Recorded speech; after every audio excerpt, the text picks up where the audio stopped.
هذا الكتاب وقف إلى مجلس رضيمة اللواء، عثر عليه في قرية الثورة الصغرى.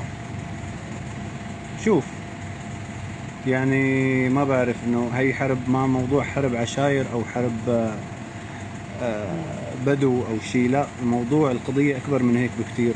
ونحن اكثر شيء عنا نحن بنكره ان نحكي بالطائفية، بس للاسف يعني المشركون نصارى أمة محمد. وين كمان هون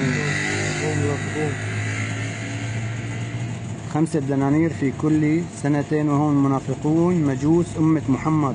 حرب على الإسلام، هي حرب على الإسلام، حرب على أهل السنة واضحة يعني.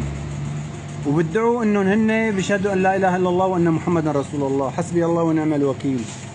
والمشايخ اللي عم نلاقيهم وقت العمليات العسكريه عم نتعامل معهم بكل رأفة وبكل رحمة، بينما إذا وقع حدا من أسرانا بين إيديهم عم يذبحوه، عم ينكلوا بجثته. حسبي الله ونعم الوكيل.